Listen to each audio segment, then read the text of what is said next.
All right, good evening, everybody. Welcome to the Bed Tech Show. Just kicking off another episode for you all today. We're grateful that you're all listening to us. We got some good news articles that we're going to be talking about today. We're going to be talking about some Tesla recalls, Android's or Meta's 30-day list that they published to their whole company, as well as Modern Warfare 2 beta and NASA's first planetary defense mission, as well as Logitech new gaming handheld device. So let's go ahead and get started. Let's get started with the Modern Warfare 2 beta. So I don't know whether either of you had an opportunity to play the beta this last weekend as it dropped on Xbox and PC. However, I did get a chance to play it, and I was quite impressed with the content in it. Looking through the content and the gameplay, Infinity Ward kind of stated that this was one of their best betas that they've had in a while, and the reception was primarily positive. What is everyone else's take on Modern Warfare? Yeah, I'll kind of dive into this. I have not ponied up the money to pay for the pre-order, so I didn't play the beta. But we all have a lot of close friends that have played it, that were talking about it. And I watch a lot of guys on social media who play it. Obviously, I don't have perspective on like the feel of it or the gameplay, but from what I hear, it feels really close to Modern Warfare that came out a few years ago. The game flow feels really good. I also heard feedback that it's very realistic on your shots. Like you need to hit your shots or else you're done for, right? And that's most Call of Duties is if you don't hit your shots, the time to kill is very fast. But they have some major changes in this one, like no tactical sprint, no tactical sprint, no slide canceling. That's a huge feature. And a few other things that they've kind of jumped around. They've adjusted perks and things like that I've seen. So it's a really interesting take. I think it's overall going to be a very good reception, a very good positive game. If the beta tells anything, then this is going to be a solid Call of Duty, one of the top ranked Call of Duties, I think. And that makes me really excited because the last few have been hot garbage in my mind. I've wasted money. Trash. Yeah. So, yeah, I mean, I don't have as much of perspective as you do since I haven't played it, but everything I've seen has only been good. I usually wait until the holiday season to see, reviews and actual gameplay, if there's any issues. And then if it all is good, then the holiday season, I'll usually request it as a gift for the holidays. And that's an easy gift that people can get me on the list. So yeah, I didn't pony up the money to pay for it. So yeah, Dallin, I know I'm in the same boat. What's that? I know, like you mentioned earlier that you bought Call of Duty Vanguard and you hadn't even opened it yet. Well, hold on. Look at this. Oh, he has it. Fully sealed. This is a guilty confession. This Please is going to go for a lot of money. So now I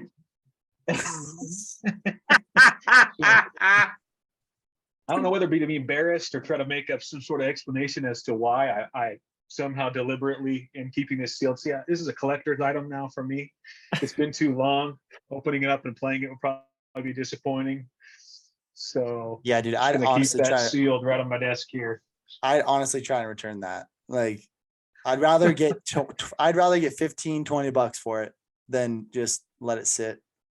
I think I tried. I think I put it online for like $20 and no hits, and I was no takers. It was too late. No takers. I think I'm done for. But yeah, no one wants it.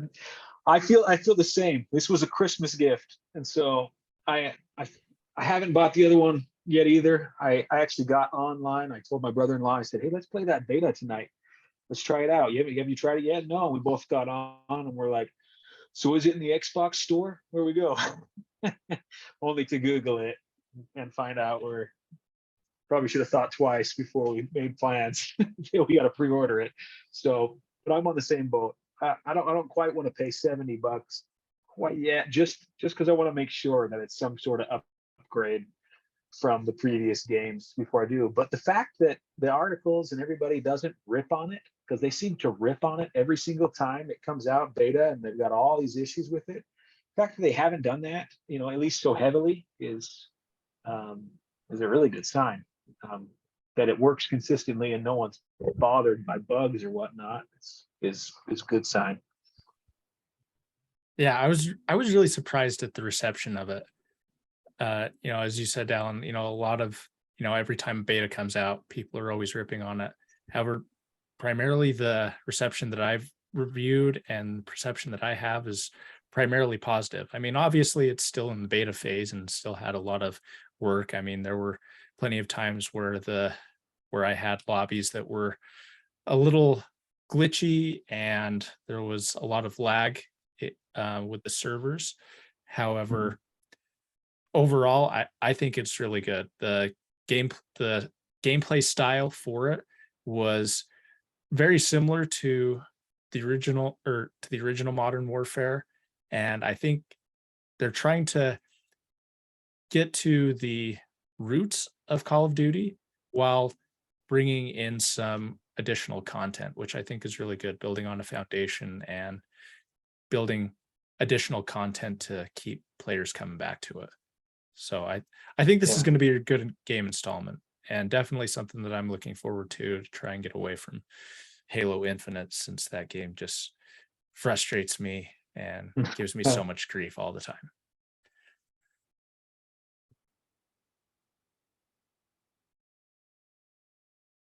All righty. Well, let's go ahead and get on to NASA's DART mission. Ben, this was your article. You want to kick it off for us? Yeah. So I was kind of talking about this with you guys earlier, but I didn't know much about it until the day of when it happened, and I had missed like the live, I guess, stream of the satellite. But essentially, NASA was testing this planetary defense strategy, and apparently it's been going on for a long time. It says 10 months flying in space. There's been this satellite or double asteroid redirection test, DART, that's what they call it. But it was essentially a satellite that they intended to crash into an asteroid that was like 56,000 miles away. So like pretty far away. Obviously it takes a long time to get to, but they weren't, intending to do something close. It's just something they wanted to test out. So it's really cool, honestly. Instead of having to send people to an asteroid, they can just fly a satellite super fast into this and ideally either redirect it or slow its trajectory, right? And in this case, it's a 1,200 pound satellite. It's going like 14,000 miles per hour, and it smashed into this asteroid. And it was, again, 56,000 miles away. And the cool thing that I thought was really insane was that we got this live feed from like first person view of the satellite going into this asteroid. And you see it get closer and closer and closer. And then you can see the surface of this asteroid, which is, it's honestly kind of eerie looking at the live feed, especially in fast motion. And then all of a sudden, when it gets super close, it just goes red. And that means, all right, impact has happened. I don't really know the results, actually. I didn't finish following up on it, but what are you guys' thoughts about this? Do you think that there's precedence here of like, there's a reason behind them taking up this interplanetary or this planetary defense? Do you think it's just more for fun, kicks and giggles, even though it costs a lot of money? Or do you think it's like, oh wow, the world, because it was international, that partook in this demonstration, like Italy was involved, their space organization was involved, and we were involved in, I think, a few other countries. Do you think it's purely just like science and fun, or do you think there's actually some basis behind this, some precedent? I don't know, planetary risk or planetary threat? Well, I'm going to give you a classic attorney answer, and I'm going to say it depends. With the So boring. That's such a I- boring answer. with that though, I think this is really cool. I think, it's a huge evolution in technology, and I think that this serves like a really good purpose. As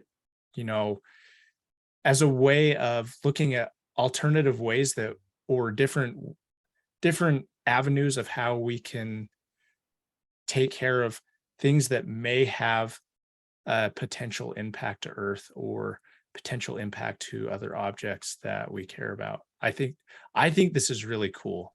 And I think it's a little bit, maybe it was an idea of that somebody had and they went with it, that ended up being kind of fun. And then now with this test, they're like, this could actually be something that they move forward with. So I think, it may have started out as something that was just kind of fun and maybe let's try and do it. And now that it's been done, I think they can come away with this and make it even better. Yeah. Yeah. It is really cool to see that they were coming up with different alternatives for like, how do we combat space threats, right? And to clarify, my apologies, I said 56,000 miles away. That was only like in the last 10 days. It was 7 million miles away. It was a pair of 2 asteroids, and they were 7 million miles away. I'm just kind of blown away thinking about that now. We calculated what it would take to send something 7 million miles away and crashed into it, like on purpose. That's, I don't know. From someone who's like shot, guns and bullets and understanding trajectory and the farther you go, like that just kind of blows me away. Granted, you can probably, the satellite itself had adjusting, propulsion to change course and help adjust, but 10 months in the making, 7 million miles away, that just is kind of insane. So Dallin, what are your thoughts? Well, also as somebody who has learned to either shoot my Fortnite bullet so that it hits that guy that's running across the map just right. At 7 million miles, I'm gonna have to say that's impressive. But so I was trying to figure out exactly, was this, it sounds like them just colliding and deflecting it sends it off course so that it's not any kind of danger to us. I don't know if it would have been anyways. I don't imagine it was like they just saved Earth, but it was probably like, one that was big enough maybe could cause an issue with Earth. Yeah, this was just a test. This one wasn't actually a risk to our planet. It was just they wanted to see, is it possible to do? Yeah, I think it's cool that they did it. I don't know how much it cost and how much. Sounds like we're preparing for a threat that we've never even had any kind of hint of. But yeah, but it's still cool. To some degree, maybe I'm being naive, but I feel like a lot of NASA is just, they go and they toy around with things and find cool things. Everybody's like, that's really cool. I don't know how practical it is, but we all think that's way cool because we're all interested in space. So as long as Hollywood keeps pumping out those space movies, I'm okay with the government funding NASA. But but I don't know, maybe I'm being ignorant there in what they do. But I suppose we have some sort of defense system, it looks like, at least that we can track something 7 million miles away. I didn't even know we could see that far. I mean, I didn't know we could identify something moving that far away. And I think about, you got, apparently they can identify Pluto and other places that are clear out there, but that seems incredible to think that we can know something is 7 million miles away and then even be able to track its trajectory so that we can run a satellite into it when it gets close enough. That's pretty neat.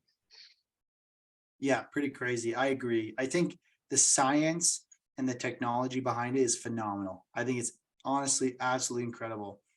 I agree with your sentiment though. I do believe NASA is like a bunch of scientists that are really intelligent, but they are honestly having a good time with the title or like under the umbrella of like, it's for the greater good of the world and of America. One day this might save us, you know. It's like, no, you're really just like testing a rocket. Like you're just like having fun with a satellite, you know, trying to do cool experiments. And let's be real, like it's not cheap. It's not cheap to do these kinds of things. And I would love to see what the cost of this project was. But just from knowing SpaceX as a private organization and how efficient they are versus NASA and what SpaceX is able to do and the amount of time they were able to do it versus NASA and all the years and all the billions of dollars they've had. And, you know, it just goes back to your sentiment of like, I don't really feel like there's a lot of actual real life usage of what they're doing, you know? Like when was the last time we had any real significant progress in space, right? Like maybe this, but before this, right? It's like landing on Mars. Well, we've done that before. You know, we just have an updated bot now on Mars. Like we went to the moon. I mean, conspiracy theorists, right? Quote unquote, went to the moon. Like, think about that. Like, how long ago did we go to the moon and we haven't gone back? Like, yeah, there's no point. But I just think I'm going off on tangent here. I'm taking a long time, but I think this is a really cool situation. I think it's awesome to see that we have potentially planetary defense systems in place. I just don't think that this is a priority for the funds of our government, you know? Yeah. It's definitely not an efficient use of funds. No, it's And not. I mean, with NASA and how big they are, I think they have that discretion and ability not to be efficient. Whereas like SpaceX, they've got to be efficient because they're a private company and it's kind of make it or break. And that's it. With NASA, if something goes wrong, they'll be okay. Yeah. And I think the issue is like with a private company or even a public company, you're held accountable. The government is not held accountable. No. Let's be real. They're never held accountable for how inefficient they are. The majority of people in our country don't even really understand where our government spends money and how much waste happens. You know, that is infuriating to me. And I don't think that'll ever be taught, right? At least on a large scale across the country, because the government doesn't want it to be taught. You know, they don't want to show their skeletons to the world, or at least to the country. They don't want to be held accountable. Right. So every once in a while they publish articles like this, and people go, "That is pretty cool," and it is really cool. Like yeah, I don't want to be a party pooper by bringing it down. It's like, wow, that's awesome. If I ignore all the practicalities and the necessity of it. Yeah, exactly. So I'm trying to do so that I can just focus on the cool part of this, because otherwise, yeah. Yeah, you know, it's like, the part of me is like, couldn't we just like go to a pool and essentially scale down like the mileage between like an asteroid and like our dart and maybe like do like a 1 to 1 million scale and like test it out in a pool and be like, yeah, we could do it, you know? Yeah. I don't know. I just feel like that would be cheaper. So anyway, I thought it was a cool article, but I wanted to get thoughts on like practicality, things like that. So good feedback. I'm glad that we're aligned there, and you know, it's just funny to see these stories. Still really cool. I agree with you, Dallin. Don't want to be a party pooper. This is really cool. Waste of money though. Yeah. Definitely cool. Definitely cool. All right. Let's get into Logitech's new cloud handheld gaming device.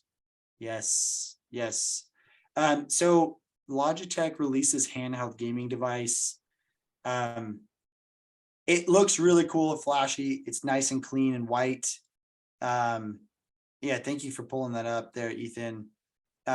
So I think they even have a photo in this article, but essentially, the idea is you can access your games that you have on Steam or on your Xbox Live account, and your Xbox Cloud account, and they're just breaking into the cloud gaming. Now, in my opinion, like, it's a really cool device, but it number one, it's reliant on your internet, right? As with every cloud gaming handheld. But number two is, I don't feel as though there's like a strong market for cloud gaming. And so I don't really think we need this. I mean, we already have a few of them. Number one, your phone can access these. Like, I can play Xbox games on my phone, right? And I can have a Bluetooth controller hooked up to my phone. And then we have the Steam Deck, which is essentially a computer in your hands, which does cloud gaming. So I don't know if there's a market really for this. And number three, the price point is so expensive. It's as much as like an OLED Switch. Now, granted, it probably, based on, if you read this article, and there's another article from The Verge that I didn't post, but it talks about how, if your internet's good, it's smoother and cleaner and crisper than the Nintendo Switch. But again, it's the same price, and you're locked down to cloud gaming. Whereas the Nintendo Switch, you can put that onto your desk, your TV. You can play multiplayer on it. There's a lot of variability with it. And so my thought is, I don't really think this is going to do well. I think this is going to flop, even though the idea behind it is pretty good, because I think there's too many competitors. The price point isn't that great. And there's not a lot of people looking to get into cloud gaming. I just don't think there's a demand for it. And so I wanted to get your thoughts, thoughts on this idea behind cloud gaming. Do you think that's the direction where gaming is going to be going? Do you think that there's going to be more people breaking into the space, or do you think it's just not really going to be an actual thing? I think I think cloud gaming is going to be kind of the wave of the future. I mean, you look like you've got Xbox, who's got their Xbox cloud gaming. You've got NVIDIA Shield. You've got Netflix, who's now getting into cloud gaming. Apple has made a huge investment into their mobile gaming and taken a huge market share, mobile gaming. And I think that's kind of where companies need to go to be current and kind of be on the forefront of emerging technologies. I do agree, Ben, that I don't think this product is going to do very well. Just looking at kind of the specs, they're very lackluster. I mean, you only get a 60 hertz refresh rate screen at 7 inches. Yeah. And, I look at the Steam Deck, for instance, and people who are on that, they're playing competitive shooters, which require higher refresh rate. I mean, 60 hertz is okay, but once you've hit 90 or 120 or 160, 144, it's really hard to go back to 60 hertz. And it definitely hurts your gameplay. And a lot of just the price No point. pun intended. Yes. And with the price point of $350, I don't think that this product's going to do very well. They're coming in a little late with such a high price without the features to back up that price. Yeah. For $350, I'd expect top tier, and I think you made a good call out there. Dallin, what are your thoughts? Yeah. Yeah, I don't see anything that distinguishes it. The last time I had something like this, aside, I do have a Switch, but it looks like a PSP, and I don't see anything different. I think that with cloud gaming everywhere, I'm just waiting for somebody to come out and say something like this: if you've got a good internet connection and a good router that's sending out a good solid signal, this device can handle Wi-Fi in a different way that keeps such a more solid and quick connection. Because otherwise, cloud gaming, that's really neat. I'll play it with games that are usually on a campaign, something where I'm by myself, something where I don't need a quick reaction, because there's just too much lag, even with an awesome internet connection. With 5G, you're right next to the best tower. It's just not comparable to what it's like when you've got your Ethernet cable hooked into something at home. And so I think, like a lot of other things, I was thinking you could probably compare it to like when Tesla came out with their first car or something back in, everybody's like, that's way cool, but there's not a grid for it. Where am I going to charge it? And so you'd go and you'd plug in somewhere, and you'd have to stay a couple of days or overnight for sure in order to continue your trip. I think with these, you're going to have to wait until, I don't know, either Wi-Fi ups its game, or you've got 10G wireless service that just blasts a super solid, strong internet signal to your phone. I would have expected Logitech maybe to. I still think 5G sometimes is a better substitute than Wi-Fi, and so they need to come out with one of these that maybe hooks up to a cell carrier and has 5G. I think you'd have better reception in both ways, service wise and to the market. But for right now, I don't see anything that distinguishes itself here. It just sounds like a PSP that has cloud gaming. Yeah, you actually hit on a lot of points that I'm aligned 100% with you. I don't see cloud gaming becoming big because of the unstable connection. I just think people, when they game, well, I'll break down gamers into a couple categories. I think there's the casual gamer who plays socially. There's the competitive gamer who plays, FPS or other competitive games like Valorant, even third-person shooters like Fortnite, right? That can be very competitive. And then you have your introverted solo gamers who love story mode, RPGs. And then you have people like are a mix of all that, right? I think besides the RPG category, all those other categories, you want a very stable connection, especially the competitive gamers. But even if you're doing it socially, like if I get on a chat with my buddies and I'm playing, and I'm lagging in and out of my comms, and I'm trying to have a conversation with my buddies and it's just going in and out, and my game's freezing or lagging, like that is such a frustrating experience. That's why I don't think cloud gaming is going to really have a growing market, at least in the next 3 years or so. Maybe in 5 years, when, like you said, infrastructure is better and Wi-Fi is better. I just don't see a lot of people moving to cloud gaming. I'll tell you right now, I will never trust cloud gaming to play any of the games that I play, just because I don't think it's stable enough. I'd rather have my Ethernet connection at my house, or I'd rather play on my phone that has 5G. Like you said, Wi-Fi is just too unstable for me. That's me. Oh, I totally agree with that.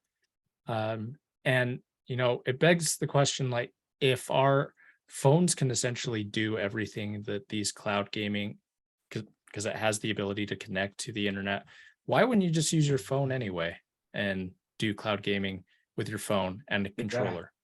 Exactly. You're already spending $700+ for your phone, which can do multiple things. And some Android phones have a higher refresh rate. iPhones now have a higher refresh rate. Seems like this is kind of behind the hardware wise. This is behind the times already, which is really sad. Yeah. I think they want to be on the forefront. They want to be right there and ready to go as soon as that infrastructure is ready. But I think they jumped the gun. I even like games that have, because the graphics aren't as high quality or they're more simple, like Fortnite is, came out and the download, it was only a few gigs for the whole game to download that. And I think the same thing goes, focus on that speed, that connection, rather than the quality and the graphics of the game. I'm honestly fine if they're a little bit, I don't know, worse. Like the Call of Duty mobile, I feel like works really well. And I was surprised at how well you can play that on your phone and play it on my iPad. I'll hook up my Xbox paddle. Now, granted, I'm playing with an Xbox paddle on my iPad, and I think everybody else is on their phones. So Yeah. I'm a little bit better. And so maybe that's why I'm enjoying it more. It's because I'm like, wrecked everybody again. That's right. You're playing with your thumbs. I've got an Xbox paddle, but but I do think that the fact that the graphics on that are just so dumbed down helps so much to keep that gameplay at a good speed and a good connection. And I don't know, maybe it's worth reverting back to that, at least until the infrastructure catches up. Yeah. I mean, I think you just that example just summarizes essentially the counter argument as to why you shouldn't, or the argument to why you shouldn't buy this Logitech. What is it called? The G handheld, whatever it is. I think you can do it on your iPad or your iPhone, and you can hook up your Xbox controller, which I prefer anyway, over like other different handheld device. I prefer my Xbox controller. Hook that up via Bluetooth, and man, I'm just crushing noobs. You know what I'm saying? Just absolutely slaying, tactical squatting all over them. You know what I mean? Yes. You can't tactical squat on a Logitech G like you just can on an Xbox controller. Yeah, just not the same. What's the point? Yeah, exactly. Well, anyway, thanks for your input. Thanks, man. All right. Let's go ahead and get into the latest Tesla recall. So Tesla just got a recent recall for nearly 1.1 million of their US vehicles due to a window closing problem that didn't have proper automatic reversing system and exerting excessive force by pinching passenger or driver fingers before reacting, increasing the risk of injury.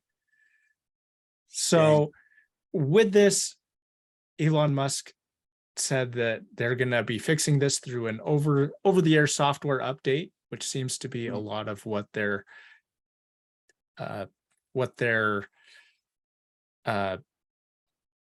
what recalls have been in the past anyway. They've just been fixed with a over-the-air software update. So I'm curious as to what each of you think with Teslas and how superior they are involved with technology. Is a recall a proper term for something like this, or is it outdated, as Elon Musk says? And should we change how recalls or fixes need to be addressed? Alan, you want to go?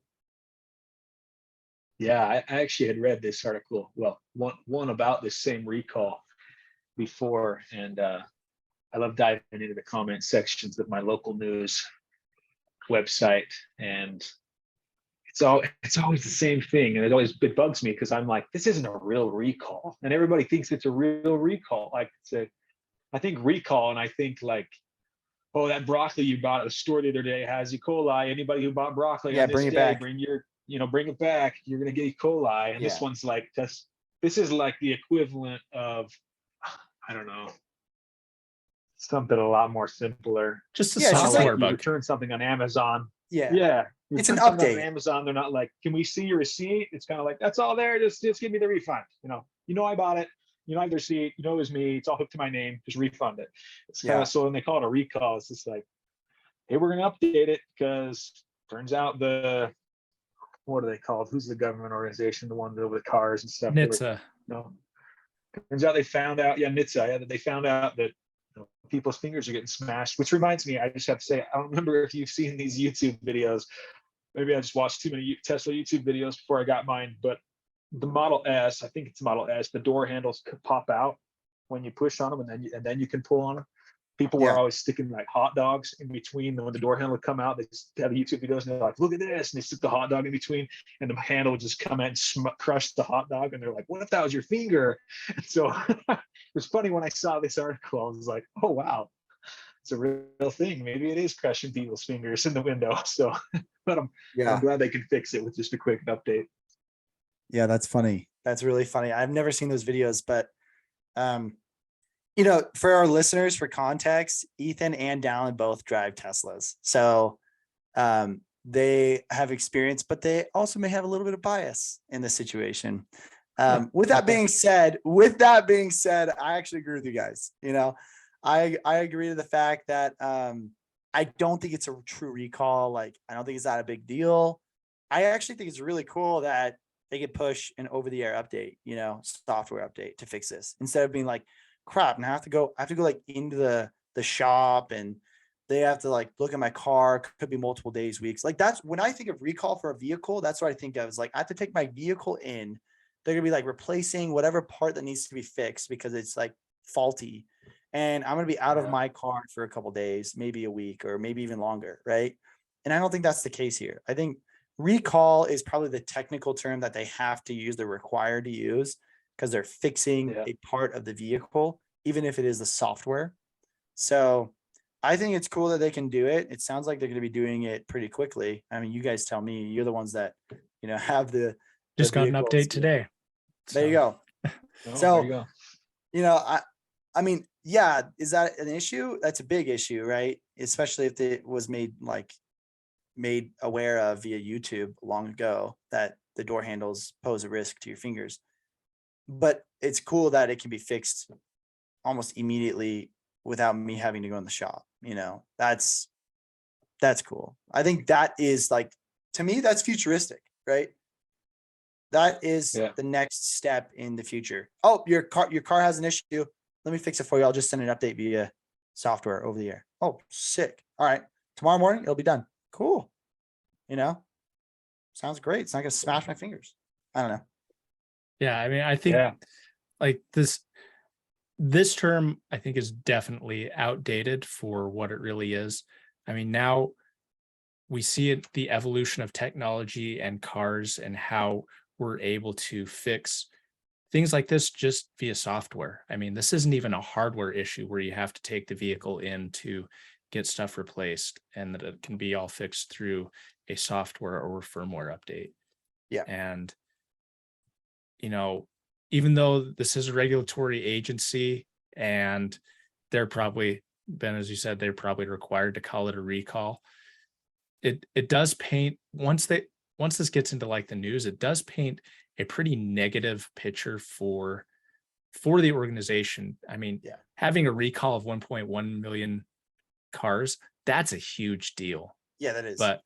But where it's not really fitting that definition of a recall, this is something that's really cool that it can be fixed with such a simple software update. So it was, when was it announced? September 22nd? Yeah, I believe so. Yep, September 22nd. Yeah, if you look at Tesla stock, I own some Tesla stock. If you look at Tesla stock, right, on September 22nd, right, probably right before the news drops, it was trading at 290, and all of a sudden it drops to 275. Oh, geez. Yeah. It's like an 8% drop. Guess it's a good time to buy now. Yeah, so like, I just have like recurring investments on some of the top stocks that I have. And so, but now it's like, it's pretty much slightly lower than what it was trading, a week ago, but it went back up. So that's good. But yeah, like you said, that PR, that negative PR had a pretty significant impact on their stock and the value that people have. So pretty interesting. I wonder how many recalls they fixed before it ever reached NHTSA. Because we get a lot of updates, at least more so than I feel like I did at first. Like over the last few months, I've probably done like 5 or 6. And I wonder if they find things out and they're just because they're sometimes pretty vague about what they updated. They're just like, we fixed your navigation system, so it's better. Your battery percentage is more accurate. Huh. And I'm just like, oh, okay, good. Yeah. Thanks. Like, So your engine will no longer explode in some cars. You know, it doesn't say Yes. that, but that's the saved your Ford life. Just so that's you the know. Ford Explorer software update. Yeah, that's right.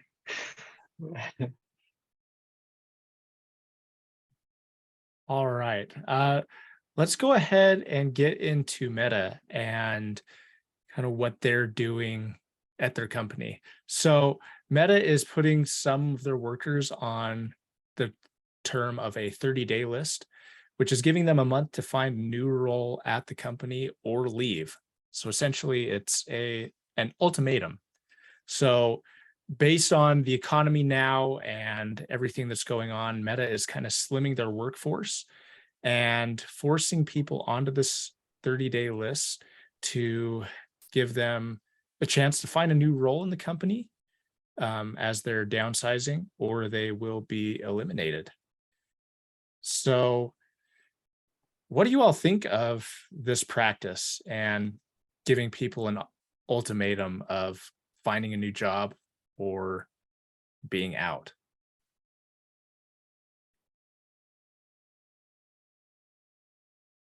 You want to go down? You want me to I go? think it's a go yeah, ahead. I think it's a good way to I think it's a good way to handle um, changes in your company. I tried to find some sort of motivation or reason why I thought they were doing this, and I just felt like it could be a myriad of things. Yeah. I mean, they say in one part they want to focus on other parts of their companies. They're going to slim down some departments, and they're like, you can apply for a job in this other department if you want, but your role is going to be eliminated because we want to focus on this. Could be that, you know, they just are getting rid of some people and they're saying, you know, we have a spot over here that's open, but they didn't necessarily open that up. Like, you know, is it a 1-for-1? Or are they, you know, hiring as much as they're letting go? Probably not. You know, it could be just because they're getting rid of workforce. Or maybe they legitimately do have other parts of the business that they're focusing on more, and those departments now need more employees. They're moving them that way.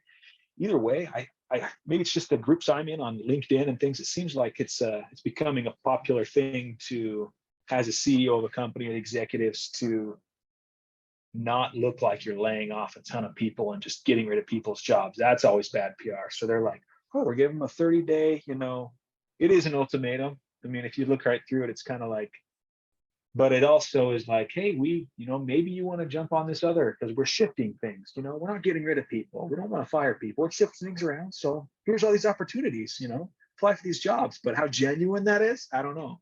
You know, it's like, I know you're in the programming department, but we have a position open in marketing.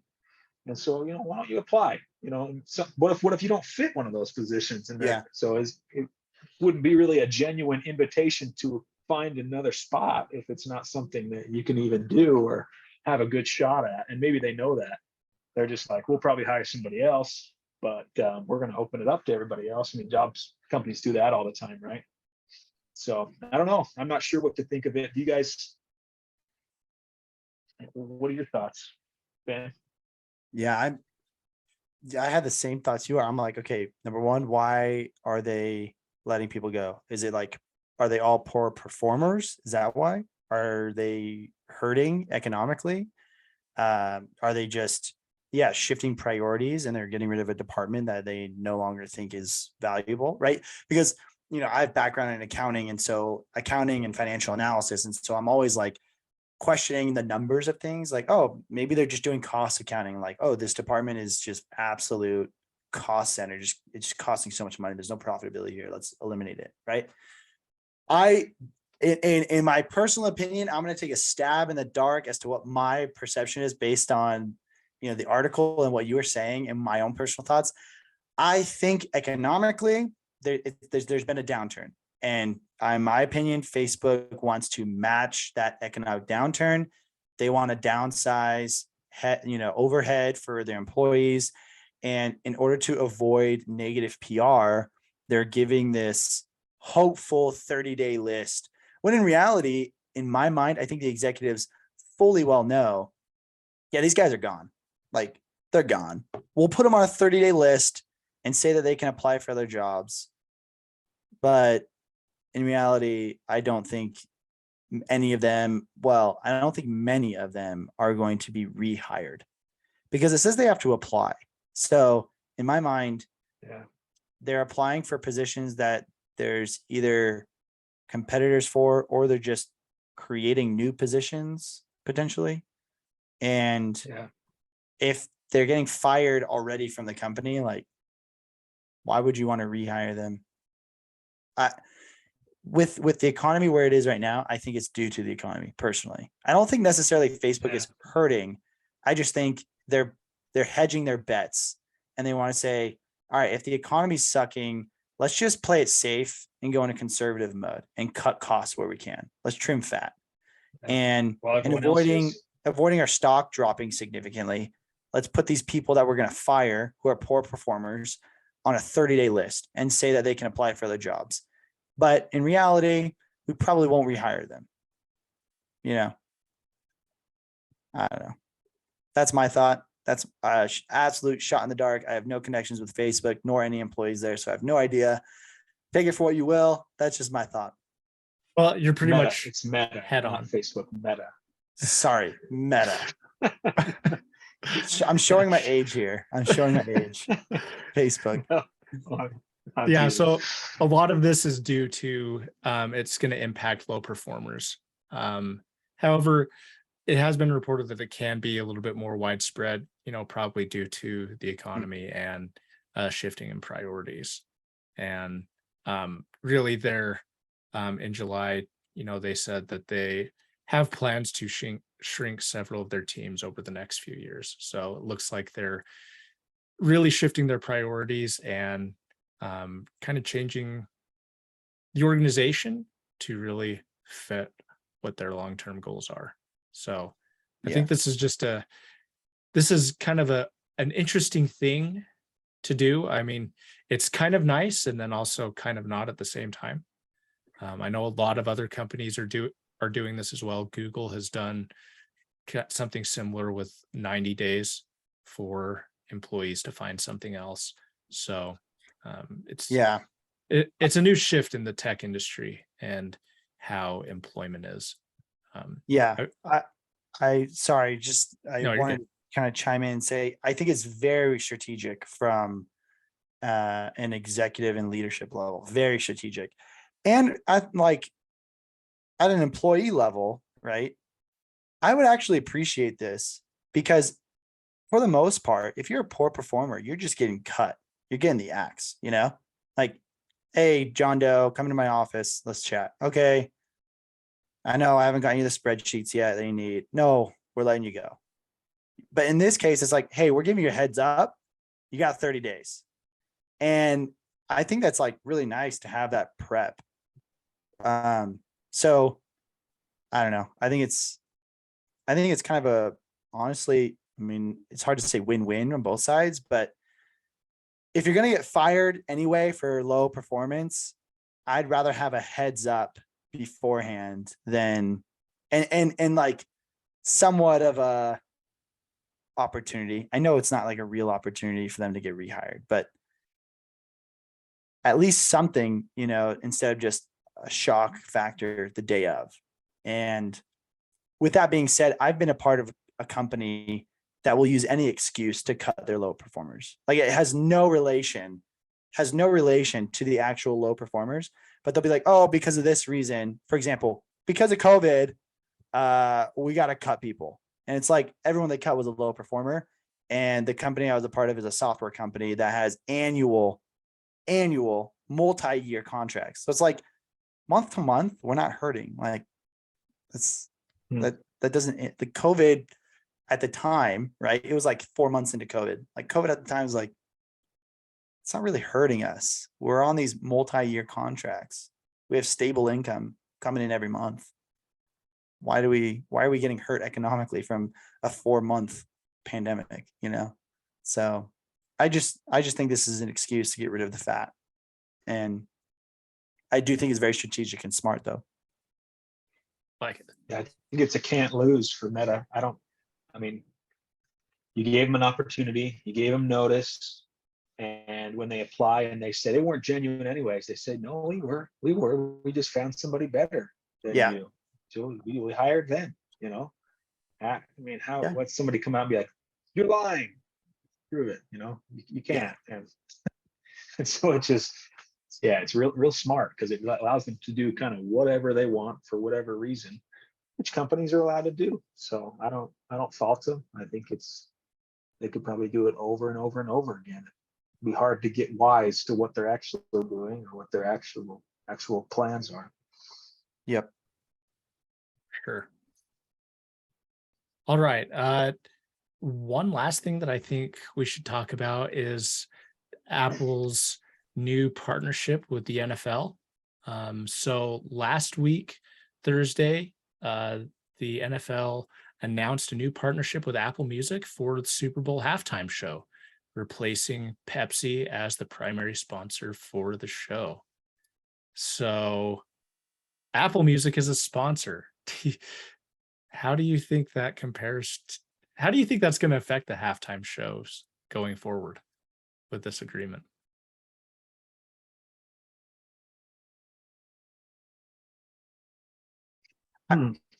Yeah, personally, I don't know if there'll be much of an impact.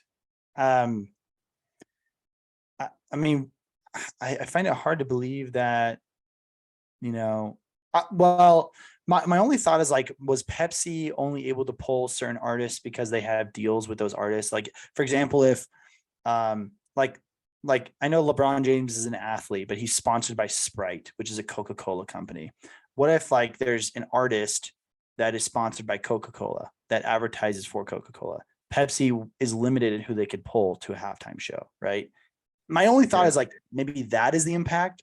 Whereas Apple Music has a plethora of artists they could potentially bring in.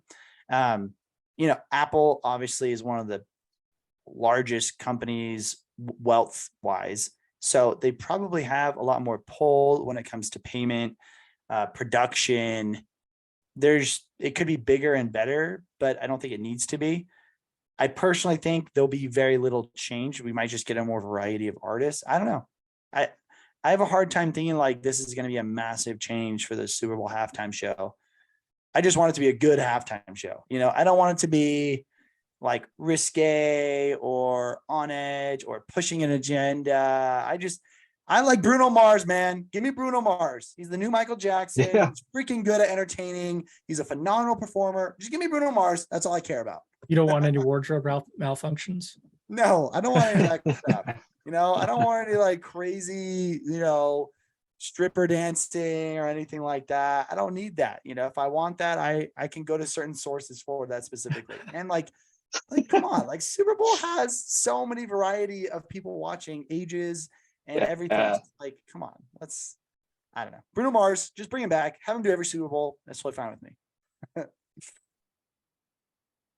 With this, I think it gets into Apple's true, or it's the beginning of what Apple has plans with their partnership with the NFL. I have heard rumors and talks that Apple is attempting to win the contract for NFL Sunday Ticket and getting exclusive NFL Sunday Ticket on Apple TV. Dude, and so huge. And hearing this, I think that's just kind of the start to this big snowball of a partnership with the NFL. Like getting their foot in the door. Yeah. That's fair. I didn't think about that. So I think DirecTV's contract ends at the end of this season. And so essentially it's up for bid with all these other networks. And Apple, they have more cash than God in their books. So they have money to spend. Yeah, exactly. Yeah, I think they're going to be able to capitalize. I mean, to have Pepsi sponsor the halftime show and then have Apple Music You know, the halftime show is not never anything else but some artists, some musical artists performing. So I think that they're going to be able to, capitalize. They're going to be able to probably get just about whoever they want, because who's not on Apple Music? Any big artist is going to be on Apple Music, just like they're on Spotify. They don't really share each other's.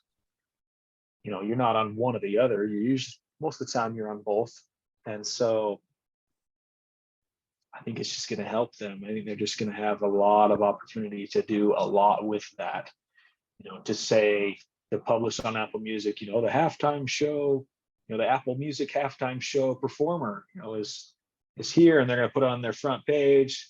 That person can walk away and say, I was the Apple Music halftime show performer, and that's going to be, give them some sort of notoriety that they can use for all different kinds of other endorsements.